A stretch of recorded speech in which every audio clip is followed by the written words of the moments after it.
जय माता दी दोस्तों, आप सभी लोगों का हमारे यूट्यूब चैनल में बहुत बहुत स्वागत है। आप मेरे चैनल में फ्रेंड्स नए आए हैं तो हमारे चैनल को सब्सक्राइब करना ना भूलिएगा और बेल आइकन को प्रेस कर दीजिएगा ताकि मेरी आने वाली नई वीडियो का नोटिफिकेशन आप तक सबसे पहले पहुंचे। और मेरी वीडियो पसंद आए तो लाइक करना और ज़्यादा से ज़्यादा अपने दोस्तों रिश्तेदारों में शेयर करिएगा और शुरू से लेकर आखिरी तक हमारे वीडियो को ज़रूर देखिएगा फ्रेंड्स। तो फ्रेंड्स, आज हम बात करेंगे हरितालिका तीज कब है और इसका शुभ मुहूर्त कब है। तो आइए जानते हैं हरितालिका तीज। इस साल हरितालिका तीज व्रत 30 अगस्त 2022 को रखा जाएगा।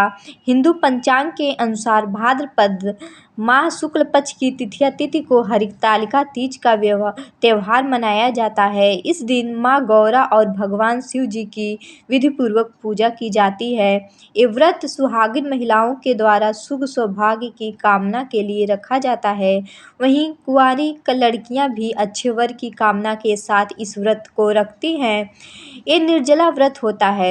इस दिन व्रत रखने वाली महिलाएं करवा चौथ की ही तरह शाम को चंद्रोदय होने के बाद चंद्रमा को अर्घ्य देकर व्रत खोलती हैं।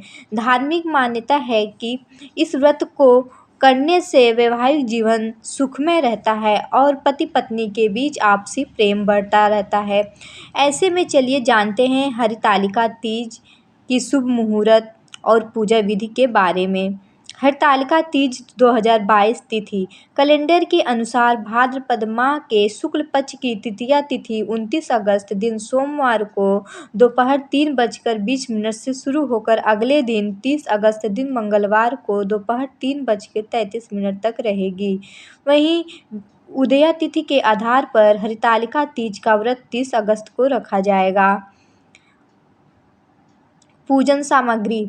हरितालिका तीज पूजा के लिए सबसे पहले भगवान शिव, माता पार्वती और भगवान गणेश की मूर्ति की ज़रूरत होती है। इसके अलावा पीला वस्त्र, केले का पत्ता, जनेऊ, सुपारी, रोली, बेलपत्र, धतूरा, शमी के पत्ते, दुर्वा, कलश, अक्षत, घी, कपूर, गंगाजल, दही, शहद और 16 श्रृंगार का सामान, सिंदूर, बिंदी, मेहंदी, कुमकुम आदि लगता है। और इसकी पूजा विधि क्या होती है, आइए हम इसके बारे में बताएंगे आपको। हरितालिका तीज व्रत के दिन प्रातः काल में उठकर स्नान आदि करने के बाद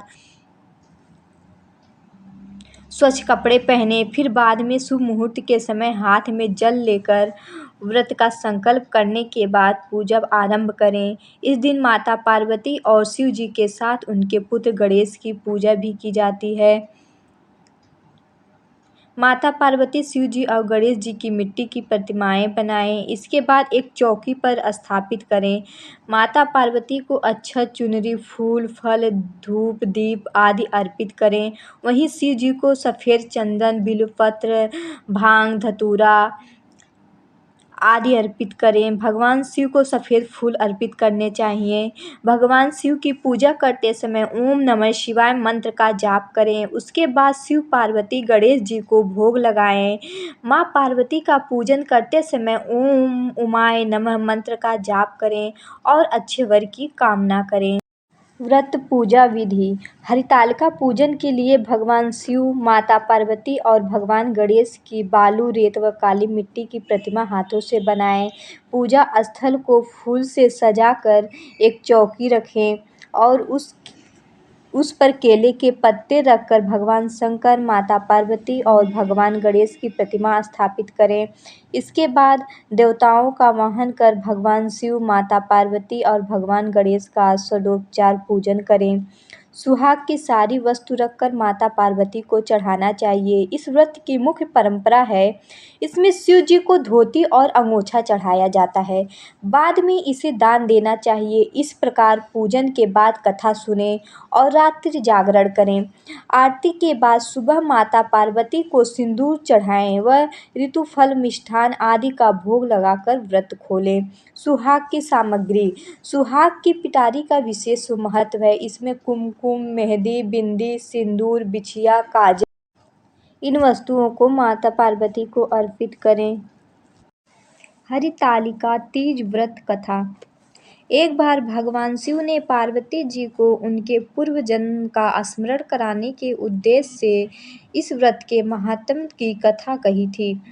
श्री भोलेशंकर बोले, हे गौरी पर्वतराज, हिमालय पर स्थित गंगा के तट पर तुमने अपनी बाल्यावस्था में 12 वर्षों तक अधोमुखी होकर घोर तपस्या किया था।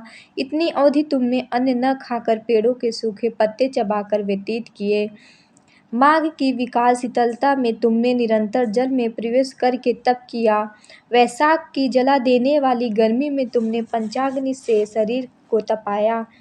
श्रावण की मूसलाधार वर्षा में खुले आसमान के नीचे बिना अन्न जल ग्रहण किए समय व्यतीत किया।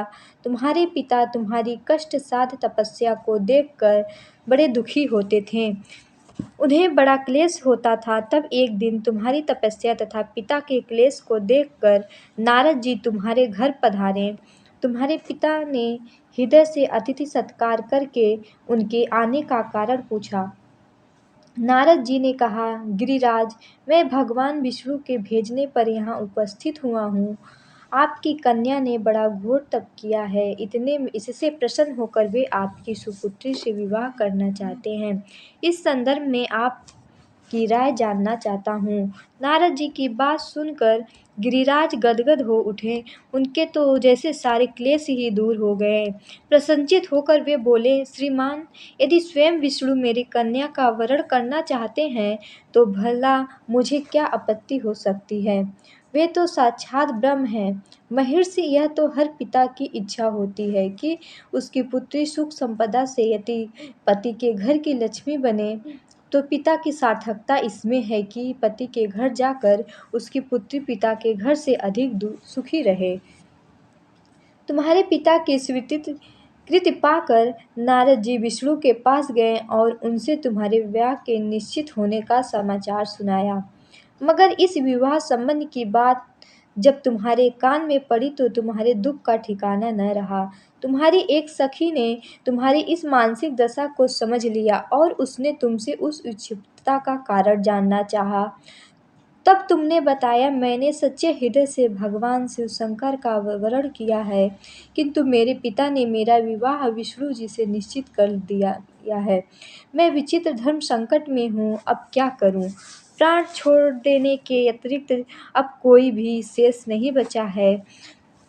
तुम्हारी सखी बड़ी ही समझदार और सूझबूझ वाली थी। उसने कहा, सखी, प्राण त्यागने का इसमें क्या कारण है। संकट के मौके पर धैर्य से काम लेना चाहिए। नारी के जीवन की सार्थकता इसी में है कि पति रूप में हृदय से जिसे एक बार स्वीकार कर लिया, जीवन पर्यंत उससे ही निर्वाह करें।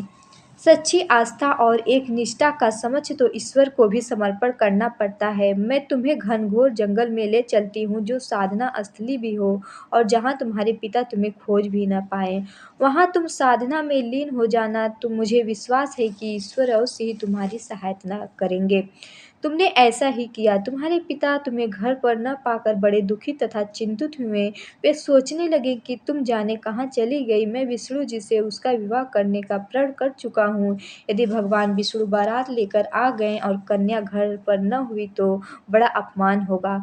मैं तो तुम्हारे मुंह दिखाने के योग भी नहीं रहूँगा।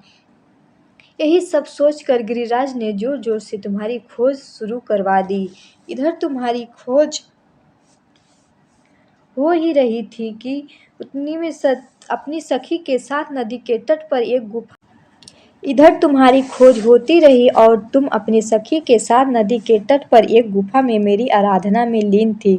भाद्रपद शुक्ल तृतीया को हस्त नक्षत्र था। उस दिन तुमने रेत के शिवलिंग का निर्माण करके व्रत किया। रात भर मेरी स्तुति का गीत गाकर जागी। तुम्हारी इस कष्ट साध तपस्या के प्रभाव से मेरा आसन डोलने लगा। मेरी समाधि टूट गई। मैं तुरंत तुम्हारे समक्ष जा पहुंचा और तुम्हारी तपस्या से प्रसन्न होकर तुमसे वर मांगने के लिए कहा।